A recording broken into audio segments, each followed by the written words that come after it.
Question 4. So we have here define the term lattice energy. So in Cambridge International 9701, lattice energy is defined as the enthalpy change. So it is an enthalpy change. It is to do with when 1 mole of an ionic solid, is formed from its gaseous ions.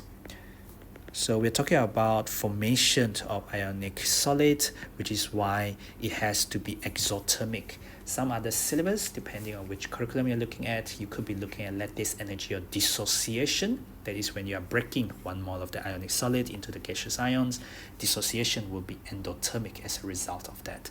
But don't worry too much about it. This is as stated by the Cambridge International and what we use. Part 2 of this question, we want to find the enthalpy change of solution. Enthalpy change of solution means is the enthalpy change when I dissolve 1 mole of this substance in a large amount of water. So I dissolve it, I get Cu2 plus because this is copper 2 chloride based on the formula as you would know how to do from your year 9 chemistry. Anyway, so we're gonna have to relate it to lattice enthalpy. So lattice enthalpy based on the previous part is to do with gaseous ions. So I'm forming 1 mole of that ionic solid. So going up there, that is your lattice of that CuCl2. And then going up here, this is the hydration of Cu2 plus.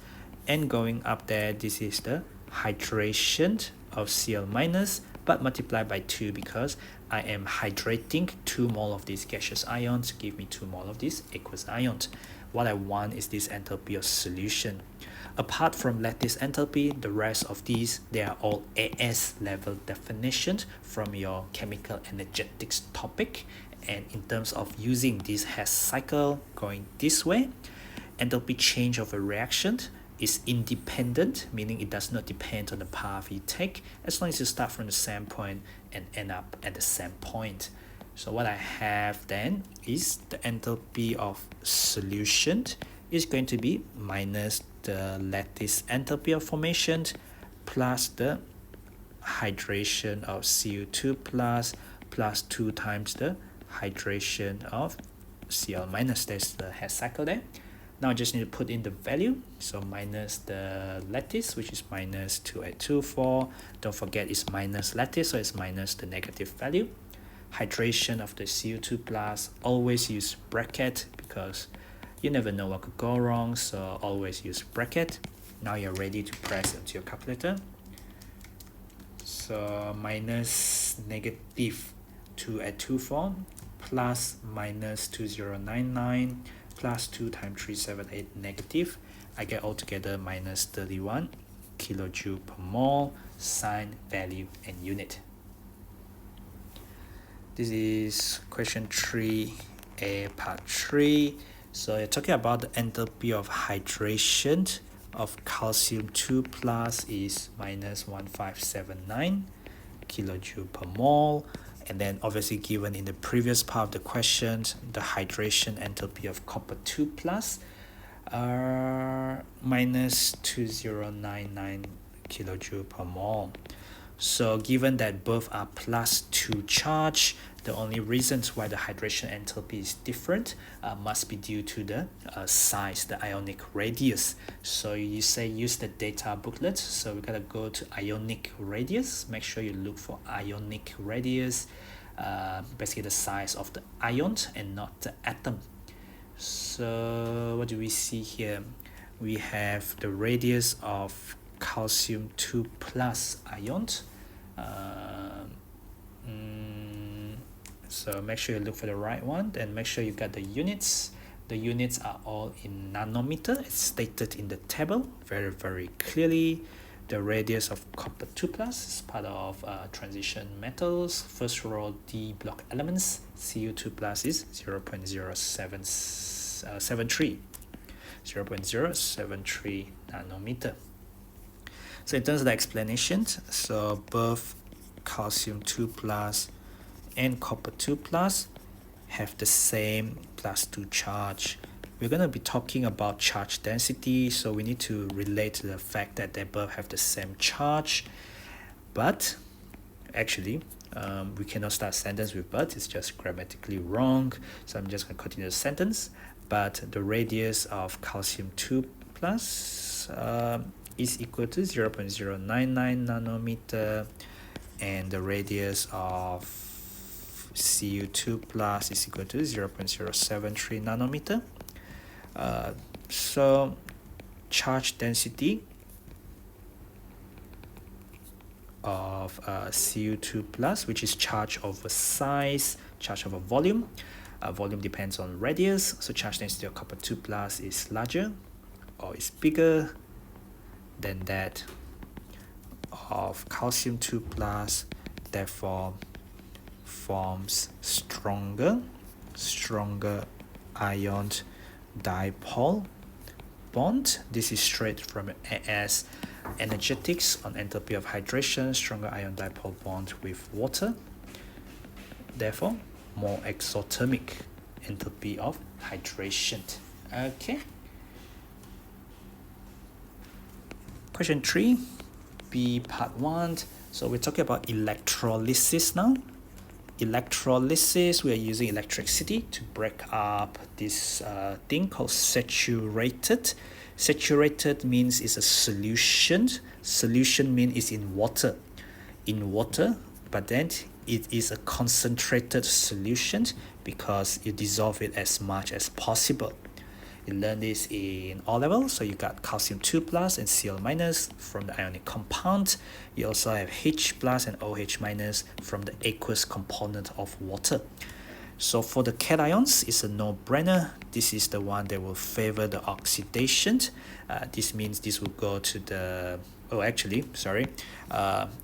it's the H plus that will go to the cathode. I beg your pardon. Okay, so this one will be reduced at the cathode. But then between the anions,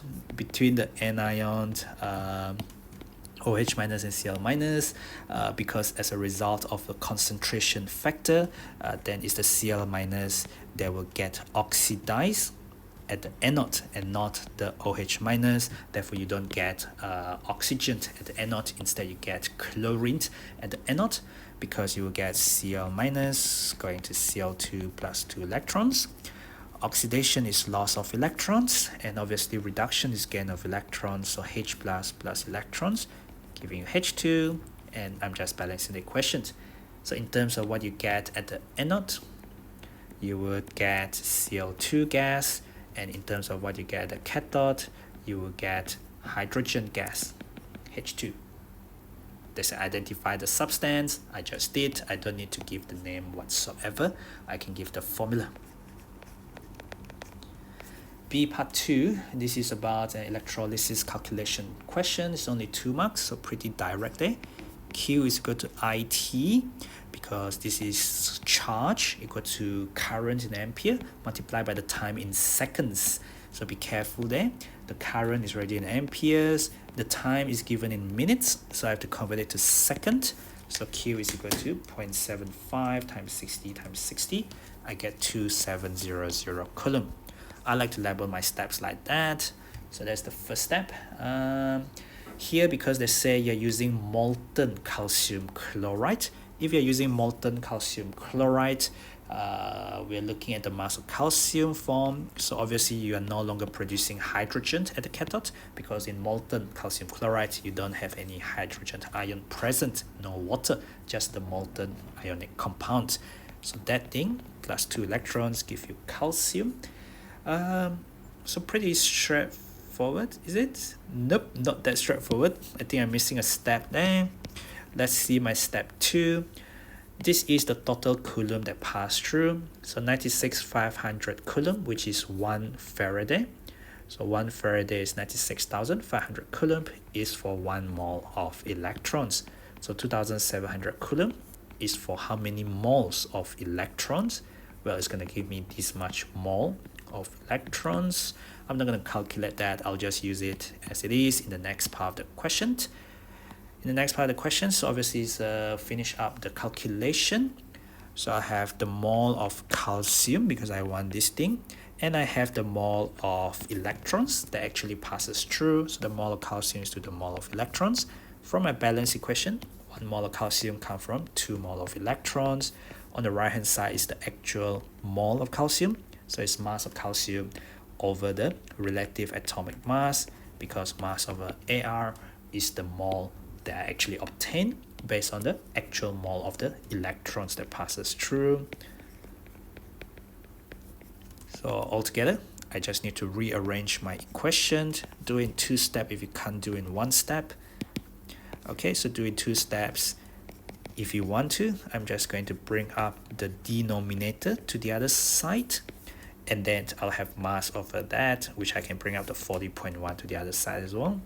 And because this is equal, so I've just reversed the whole thing to the other side. 0.5, which is half, times 2700 divided by 96,500 times 40.1.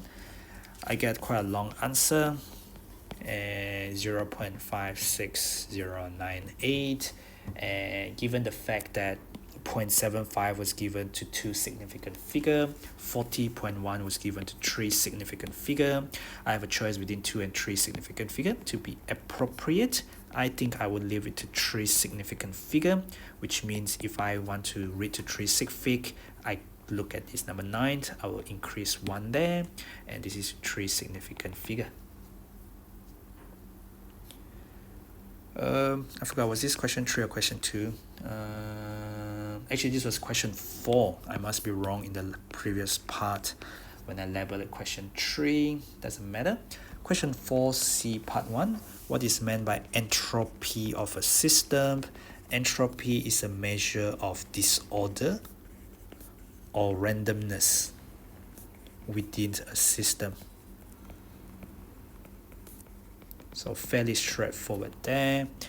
So the more disorder you have, the higher is the entropy. Looking at part 2, this is the change. When you have NaCl dissolving in water, what you have is you're going from the ions, which are tightly packed. So in the solid state, they are tightly packed, which is why the ions are not free to move. Therefore, you cannot conduct electricity in solid state, but you can conduct electricity in aqueous state because these are freely moving. So they haven't asked you to explain it there. They just ask you to think about whether it's negative, whether it's 0, or whether the entropy change is positive. Obviously, it's positive entropy change, because when you dissolve in water, the ions become free to move around, and that's why you gain disorder. You become more random in terms of your motion. So that is for the first bit there. And for the second bit, what do we have? We have water solidifying to ice. Oops, what I meant is H2O liquid, which is water, going to H2O solid, which is gas. When you think about changes in state of matter, you can hopefully see that liquid has got a bit of space in between. And if I copy that and paste that, so this is about like very elementary changes of state, which you should have done when you were in year 9, and you revisited these when you were in lower 6, okay, meaning to say your first year of A-levels. So as you can see, they go from having a greater degree of freedom because they can slide past each other. There's the motion of liquid particles, to being tightly packed where they can only vibrate about fixed positions. So they lose that degree of freedom. So it's kind of opposite to this. Therefore, the entropy change is negative there. So they haven't asked for explanation there, but you never know when they will ask you for explanation in other cases. Part 3, evaporation of 1 mole of water. So we're talking about evaporation, 1 mole of water. Okay, so we have H2O liquid going to H2O gas. So this is not necessarily boiling. It's only boiling if it happened at 100 degrees Celsius. This is at 25 degrees Celsius. That is why it's called evaporation, because evaporation can take place at any temperature. What do we know? We know that delta G is equal to plus 8.6 kilojoule at 25 degrees Celsius. So we want to see what happens between 25 degrees Celsius and 150 degrees Celsius. Okay. So what we know is that we know at 100 degrees Celsius we have the change of state that is not just evaporation. We know that definitely there is boiling, and during that change of state we're going to get an equilibrium in the sense that the delta G will be equal to 0 as it crosses over from being a liquid to being a gas. So what happened is we also know that things evaporate, and evaporation of water is going to be a spontaneous process because it is feasible and it is spontaneous, as that's what happens when we dry our clothes or when we leave something to dry outside underneath the sun. In fact, puddle of water on the street or on outside on the road, it will dry up as a result of evaporation naturally. So what happened in this graph is we know that delta G will become more and more negative at higher temperature as it become more and more feasible. So what I'm doing is initially this is the provided value, and the temperature that we're going to start with is at 25 degrees Celsius as given in the graph there. So it says 25 degrees Celsius there, and it says this is negative and this is positive, and that is the exact value there. That is plus 8.6 kilojoule, and this value there is 100 degrees Celsius because at that particular temperature it's going to cross over to delta G equal to 0, which is on the y-axis there, and obviously it's getting more and more negative, and then it just becomes spontaneously feasible above 100 degrees Celsius because it's already boiled, so it just delta G just get more and more negative at higher temperature. But that's when it shift over from being we know it happens, but it's not happening on its own. So when I say feasible and spontaneous, what I mean is in the direction of increasing temperature. So there was I should have clarified myself there. In the direction of increasing temperature, it gets more and more spontaneous, upon which it crosses 100 degrees Celsius, then it becomes naturally feasible and spontaneous at all temperature above 100 degrees Celsius. Part D, sorry about that. So question 4D. So we have reaction of A and B is feasible at low temperature but not feasible at high temperature. So it's feasible at low temperature, and they say not feasible at high temperature. So what can we say about this? They say deduce the sign of delta H and delta S. So delta G equal to delta H minus T times delta S. So we are not being told that these are standard conditions, so we are not going to put in the standard conditions there. Regardless, we know that it becomes feasible at low temperature. So as temperature, if we think about it, feasible would mean delta G is lesser than 0, whereas not feasible would mean delta G is greater than 0. So as temperature increases, so there is high temperature, we want delta G to be positive. So the only way for it to be positive as temperature increase is if delta S is lesser than 0. So if delta S is negative, then minus T is positive, minus positive times negative will give you positive, and you want delta G to be greater than 0, so you want delta H to be greater than 0 as well. Okay, so in terms of the sign, the delta H is going to be positive, and the delta S is going to be negative. In terms of the explanation, I already explained it very hand-wavingly. Now we're going to put it into words. So as delta G is equal to delta H minus T times delta S, we can say we see delta H is greater than 0 as the forward reaction absorb heat. You think about temperature increasing, so it absorbs heat. It is endothermic, and that is why it's becoming more and more feasible as temperature is that what we want? Not feasible. Oh yeah, it's getting less and less feasible at, let me get that straight. That is not right. That is not right at all. So I could get it for that, but that is not right for the delta H. I think delta H has to be negative there because of what happened here, because of what happened there. So that has to be negative because they say not feasible at high temperature. So meaning to say, if your forward reactions absorb heat, it will become more feasible at higher temperature. So this forward reaction actually releases heat. If you release heat in the forward reaction, you are exothermic. And when you release heat, so as temperature increases, system wants to release less heat.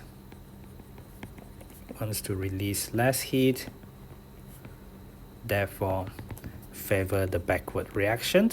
When you favor the backward reaction, it becomes less feasible in the forward reaction. Therefore, based on the information given, not feasible at high temperature, that's how I get it to be exothermic in the forward sense, is negative. In terms of the entropy, I would say if delta H is lesser than 0, for delta G to be greater than 0, as temperature increases, i.e. a high temperature, therefore the delta S has to be lesser than 0, so that minus T, which is going to be minus times positive, is going to be minus T times delta S is going to be greater than 0. Yeah, so there's essentially the reasons why the delta S has to be lesser than 0 in order to make the minus T, which is negative times negative, will give you positive overall, and that's the only way for you to overcome the exothermicity of delta H based on this information given the question, and for the delta G to become greater than 0, to become positive at much higher temperature. Alright, so pretty tricky there. So that's the end of that 2-mark question to run up the 15 marks question number 4.